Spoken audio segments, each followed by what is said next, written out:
Bonjour, alors aujourd'hui, on va regarder la notion de réciproque d'une fonction de second degré. Alors, on a déjà vu qu'est-ce que c'était la réciproque, on l'a vu pour la fonction partie entière. Maintenant, on va la voir pour notre fonction du second degré. Et pour la fonction de second degré, on va être capable de pousser la réciproque un petit peu plus loin et on va être en mesure d'aller trouver sa règle de manière algébrique. Donc, c'est la première chose qu'on va regarder ici. On a la méthode qui nous est identifiée dans le cahier de notes. Donc, en fait, pour trouver la règle de la réciproque de second degré, une première étape qui est suggérée, c'est d'aller remplacer le f de x de votre règle par un y. C'est pas une étape qui est obligatoire, mais ça rend vraiment les démarches algébriques plus simples visuellement. L'étape 2, c'est vraiment là l'important, c'est la base de la réciproque. On va aller inverser et le x et le y de place dans notre équation. Et finalement, notre troisième étape, qui est vraiment là le plus difficile, ça va être d'aller isoler le y algébriquement. Donc, on va venir regarder ça avec l'exemple qui est identifié juste ici. Donc, je commence par aller remplacer mon f de x par mon y. Et je réécris tout le reste de mon équation. Ensuite, je viens appliquer l'étape 2 qui est d'inverser le x et le y de place dans notre équation. Je vais juste corriger, j'avais mis l'exposant de mauvais endroit. Parfait. Donc, j'inverse le x et le y. Donc, si j'avais un y, j'écris mon x. Tous les nombres, je les écris tels quels. Et si j'avais un x, je mets mon y. Et voilà. Donc là, notre tâche, ça va être d'aller isoler le y qui est ici, tout simplement. Mais je dis simplement, ça sera pas si facile que ça. On va prendre le temps de regarder le tout. Donc, première chose, j'ai un moins 2 tiers que je veux me débarrasser. Donc, on va aller faire diviser par moins 2 tiers de chaque côté de l'égalité.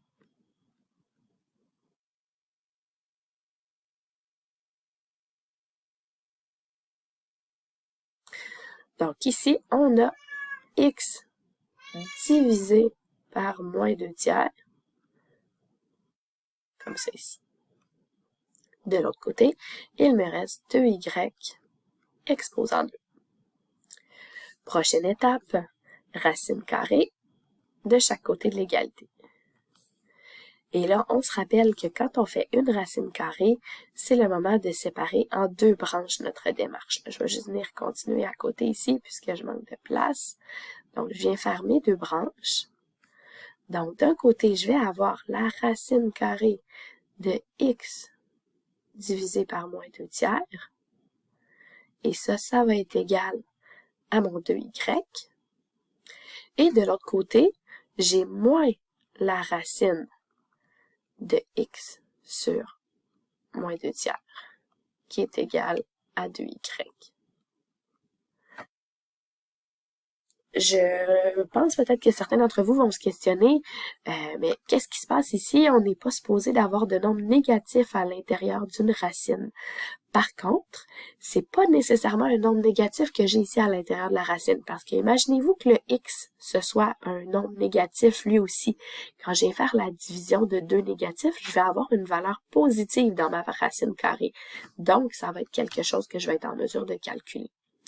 Ce qui fait que c'est quelque chose qu'on peut garder pour notre démarche. Il va nous rester à faire un petit divisé par 2 de chaque côté de l'égalité. Donc, j'arrive avec ma grosse racine par moins 2 tiers et tout ça est divisé par 2. Et là, mon y est isolé. Puis, je vais avoir la même chose de l'autre côté en négatif.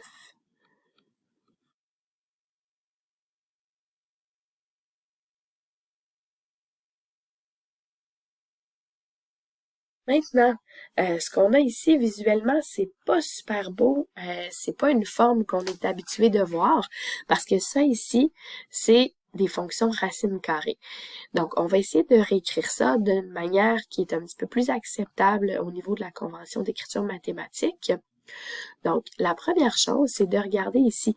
Le diviser par 2, on est en mesure de considérer que c'est comme si c'était un 1/2 qui multiplie la racine carrée. Alors, je peux aller écrire à la place 1/2 qui multiplie ma grosse racine.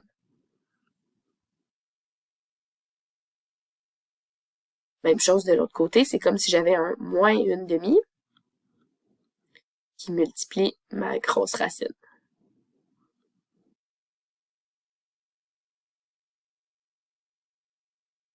Ensuite, là, je remonte un peu votre mémoire au niveau du secondaire 1 avec les opérations sur les fractions. Ici, on a une division de fractions. On a x qui est divisé par moins 2/3. Mais vous avez vu en secondaire 1 que lorsqu'on divise deux fractions, ça revient à multiplier l'inverse. Je vous écris juste un petit exemple ici dans le haut de la page à droite. Si on avait par exemple la fraction 1/4 qui était divisée par la fraction 2/3, on devait prendre la fraction 1/4 et la multiplier par la fraction 3/2. Et là, on est en mesure de faire notre démarche. Donc, on va se référer à ça ici pour se débarrasser de la fraction à l'intérieur de la racine carrée. Ma division par moins 2/3, je vais être en mesure de la considérer comme une multiplication par moins 3/2. Donc ici, ma règle, je vais pouvoir l'écrire comme étant 1/2, la racine, et là, c'est un moins 3/2 qui multiplie le x qui est à l'intérieur de notre racine. Et on a la même chose de l'autre côté, en négatif. Donc, peut-être que pour vous, ça semble pas être plus visuellement beau. Par contre, au niveau des conventions mathématiques, on se retrouve là à avoir des règles que j'ai un paramètre A qui est en évidence et un paramètre B qui est en évidence. Donc, beaucoup plus facile de voir le tout. Donc, on se rend compte que la réciproque de la fonction de second degré, je me retrouve à avoir deux règles. J'ai la première ici et j'ai ma seconde qui est en négatif. Maintenant, on va venir voir comment tracer le graphique de la réciproque. Donc, je vais venir me réécrire la petite règle de la fonction de second degré que vous avez dans le haut de la page. Juste ici. Parfait. Donc, la première chose, je vais venir tracer ma fonction de second degré dans le premier graphique. Pour faire ça, on va prendre une table de valeurs. Donc, pour remplir une table des valeurs, petit rappel, on commence par choisir des valeurs de x. Donc, on y va un peu arbitrairement. Moi, je le sais, c'est à quoi le graphique est supposé de ressembler. Donc, c'est pour ça que je vais de ces valeurs-là. Si c'était vous, vous pouvez y aller avec d'autres valeurs. Il n'y aurait pas de problème. Donc là, ce que je vais venir faire, je vais vous montrer comment on fait pour retrouver le y. Petit rappel, on va venir prendre la règle et on va aller remplacer le x par la valeur choisie. Donc ici, mon x, c'est moins 2. Et je vais venir calculer sur ma calculatrice qu'est-ce que ça me donne cette valeur-là. Donc, quand je pitonne sur ma calculatrice, ça me donne moins 10,6 périodique.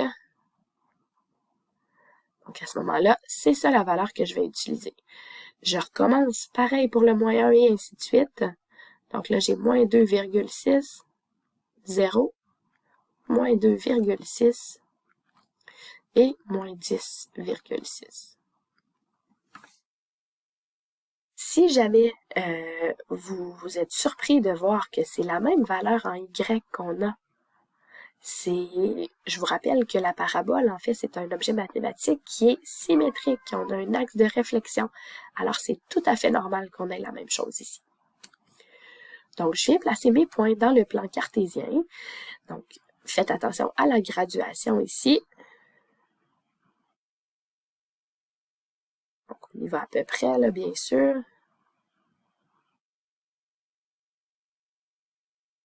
Ça ici. Et comme ça.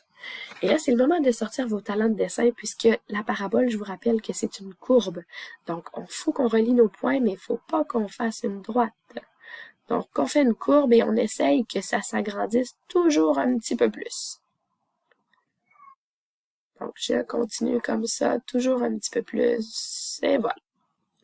Donc, notre parabole est tracée. Maintenant, on va aller regarder la réciproque.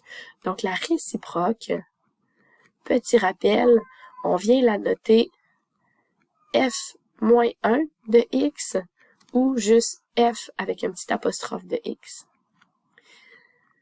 Donc, la base de la réciproque, c'est justement que toutes mes x et mes y se retrouvent à être inversées. Alors, ce qu'on va faire, c'est qu'on va prendre la table de valeurs qu'on a faite pour la fonction f de x et on va aller inverser nos y et nos x. Donc, je vais avoir ici moins 10,6 périodique et moins 2 en y à la place. Moins 2,6 périodique et moins 1. Puis ainsi de suite. Donc, j'inverse tous mes x, tous mes y de la table de valeurs.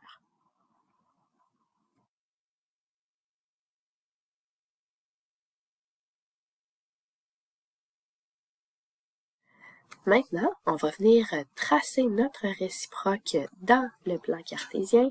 Donc, on s'assure encore une fois de faire attention à la graduation puisque là, c'est pas la même chose que de l'autre côté, ayant inversé les x et les y de bord. Donc, je m'en viens comme ça ici. Hop.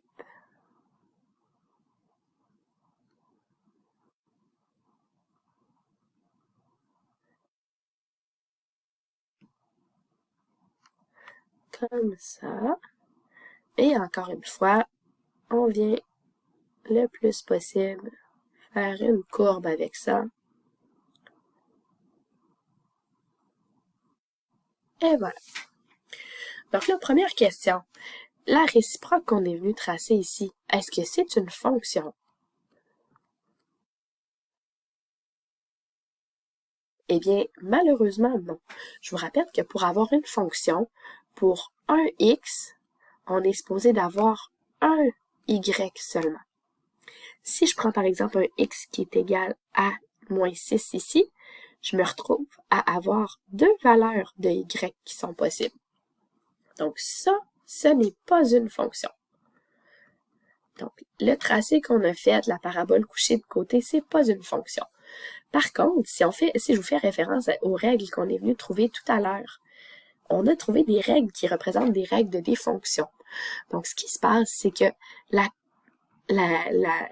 parabole couchée sur le côté n'est pas une fonction. Mais si je prends chacune de ces branches individuellement, ça se retrouve à être une fonction. Donc, la branche jaune du haut, c'est la fonction racine carrée qui a la règle illustrée juste ici. Et ma branche du bas sera la fonction racine carrée dont la règle est illustrée juste ici.